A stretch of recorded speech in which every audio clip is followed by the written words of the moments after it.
Hi, Captain Steve for Boat Test Reports, and in our 22nd episode, we're doing our first themed edition of the show, Women in Boating. We'll recognize some of the most successful women in the history of recreational boating and have interviews with some of today's boating industry key decision makers. We hope you enjoy the show.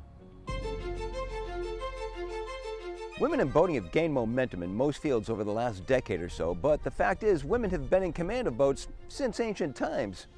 In 41 BC, Cleopatra, who was the richest person in the world at the time, sailed her lavish yacht, perhaps the world's first mega yacht, from Alexandria, Egypt, 500 miles to seduce Mark Antony and join his army with her own to overthrow Rome.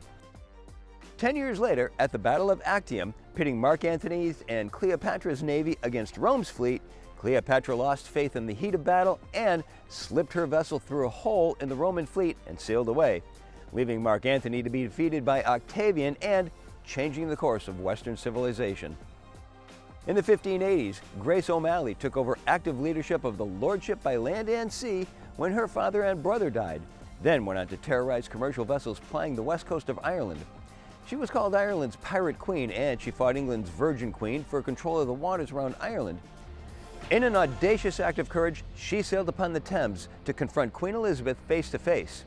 The English Queen admired her female grit and gave her an audience. The Irish pirate was given clemency, returned to her keep called Rockfleet Castle, where she died peacefully at age 73. Courage, grit, determination, and vision are all characteristics that we find today in the boating industry among the female presidents of some of the most successful boat companies. Let's take a look at two women who inherited their father's boatyards. In France, Madame Annette Beneteau-Roux has been called the First Lady of Yachting after she helped revitalize the 120-year-old family-owned Beneteau commercial fishing boat business. In 1963, the boatyard was down to 17 employees and nearly bankrupt. In 1964, she married, and the same year, she and her brother embarked on building fiberglass auxiliary-powered sailboats, catching this worldwide trend at the right time. She assembled a top-notch professional team of executive managers, perhaps the best in the world at the time. She then signed world-renowned race boat designers, all with years of experience and race wins to their credit. Beneteau got into powerboat racing, had a pickle fork tunnel hull designed, and it won the first Paris 6-hour race. In 1984, Beneteau went public and 2 years later broke ground on a new factory in Marion, South Carolina. One of the biggest impediments to business growth was that all new sailboats looked pretty much the same from the mid-1960s to the late 1980s. Annette Roux changed all that by hiring an interior design guru Philip Stark and then world-famous design team of Pininfarina to style the topsides of her sailboats.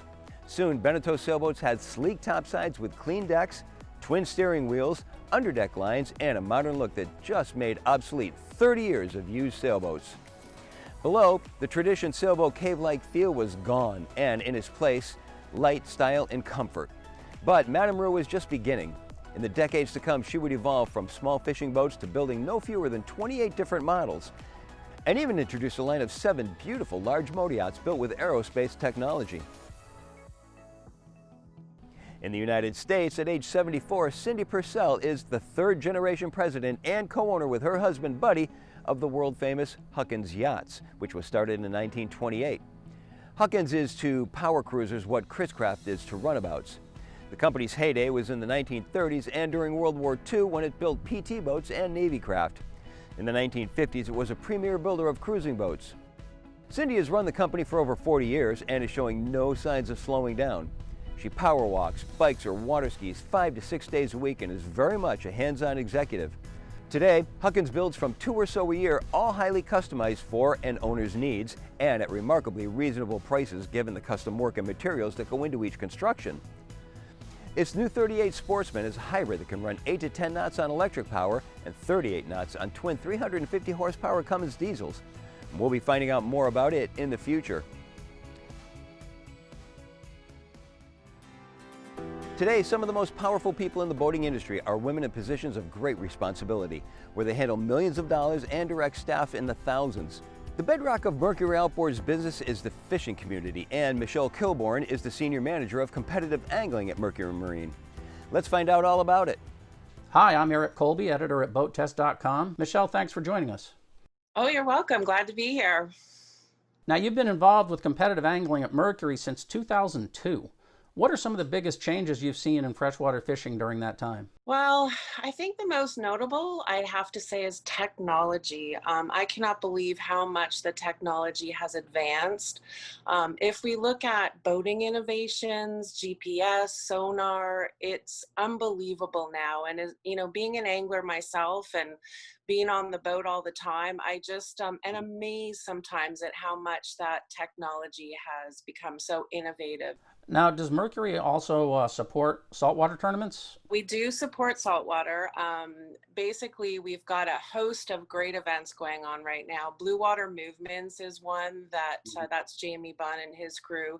They do the saltwater series, but they also do a sailfish Crest for the Quest. We also do Fort Lauderdale Mayhem. They have a series of tournaments, Angler Armory, and the Wild West series, and then out west we also have the saltwater series that Gary Ma does. So we're definitely have been expanding and very strategically. How many pro anglers does Mercury support or work with or sponsor approximately? Well, it varies year to year, but we're looking at probably 15 to 1700 anglers, and that's of all different levels. I have a very busy job. I call them my children.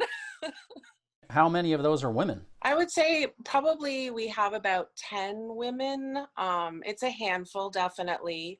Now, saltwater has long been the domain of one of your competitors, but you guys are making inroads in saltwater fishing. I think that it comes down to products, first of all. We now have some extraordinary products for that market. I know the 115 Pro XS 4-stroke is now becoming one of the first choice engines for the backcountry guides. When you look at the tournaments now, they create this platform where you've got your 42-foot boats with your quads, and our performance is something with those guys that is number one. Now, what does Mercury look for in an angler when it comes to sponsorship? We want respected authorities. We want people who have in their space done super well to create an audience who listens to them and trusts them. We want to make sure that they have the platforms that we need. So whether it's television, social media, maybe they've got a great magazine membership, all the different ways that we can connect with consumers, giving consumers a platform when they're looking to get into boating or to, buy a new boat. Well, I'd like to thank you for spending the time with us today. I enjoyed it. I hope you did. And we look forward to seeing you on the tournament trail. I can't wait to get back out there, and it was a pleasure speaking with you today. While women were building boats, others were sailing them and proving that women could sail just as long, hard, and fast as men. Polish Krystyna Kajina-Kaliskowicz, a graduate engineer in shipbuilding in 1976, sailed her 32-foot vessel alone from the Canary Islands on a circumnavigation. Taking the shortcut through the Panama Canal, she reached back to her starting point in April 1978 after finishing a circumnavigation of 31,166 nautical miles and becoming the first woman to sail around the world solo. Kiwi Naomi Christine James announced to her British Open racing husband on their honeymoon that she planned to sail solo around the world by way of Cape Horn, just as Joshua Slocum and Sir Francis Chichester had done. At the same time, the 29-year-old woman had only 6 weeks of sailing experience. She departed Dartmouth, Devon on September 9, 1977 and finished on June 8, 1978 after 272 days, thus improving Sir Francis Chichester's solo around the world sailing record by 2 days, becoming the first woman to have sailed around the world solo via Cape Horn. While women have been breaking the glass ceiling at recreational boating companies, the 2000s saw things begin to change in the most modern navies in the world. The British Royal Navy in 2012 announced its first female commander of a warship. She was 40-year-old Commander Sarah West, who was in charge of a Type 23 frigate, the HMS Portland. In December 2019, Commander Miho Otani was named Japan's first female warship captain. She took the helm of the Miyoko, an Aegis-class destroyer with a crew of 300. The U.S. Navy has yet to appoint its first CO of a warship, but it's getting close. In 2018, it appointed Captain Amy Bauernschmidt, XO, the #2 position on the nuclear aircraft carrier USS Abraham Lincoln, a floating city with 5,000 crew. Captain Bauernschmidt is also a Navy aviator. Not surprisingly, as things began to change in navies of the world, women in yachting also were taking command. One of them was Jenna Stevens, who first met Boat Test founder Jeff Hammond about 12 years ago when she was captain of a 125-foot Fed ship. Let's find out more. We're here this afternoon with Jenna Stevens. I was lucky enough to meet Jenna when I was a guest on a friend of mine's 125-foot Fed ship, and I was much impressed with this lady captain, the first one I'd met on a boat of that size. Welcome, Jenna, to Boat Test and our weekly program. It's great to be here. It's nice to have an opportunity to talk about boating with you. When did you get your six-pack? That was with the Maine Windjammer fleet. My next license was my 100-ton, and I acquired that in 2004. And then I got my 200-ton probably in 2008, and my 500-ton I think in 2010. As a professional captain on your own, what was the first boat you commanded? The boat that we met on, the 125-foot Fed ship. Once you became the captain and the commander of that boat, what was your biggest challenge? Some of the challenges were having a crew that an entire crew that I was in charge of. Just the age of the boat, those big boats require so much maintenance and repairs, balancing what was feasible to get done in our yard periods and off time, and what was going to work with the owner's schedule as well. That was a hard balance. Just getting the hang of being a captain and what that meant, and going to all these new locations that I hadn't been to before with the boat, and actually being the person in charge, not having anybody else to be there kind of telling me what to do. After the Fed ship, I went and worked for the cruise line out of Seattle. I took a position with them as a second mate and worked my way up to captain. How big a boat was that? Officially, it was 217 feet. How many passengers did it have typically? We were capable of carrying 86 passengers. I would say generally we had anywhere from 60 to 80. And where did you take it? We cruised in Alaska and then in the Sea of Cortez. I see. So you went up and down the inside passage. Yep, we just did. So the inside passage was part of our north and southbound route, and then we would spend the summer up in Southeast Alaska.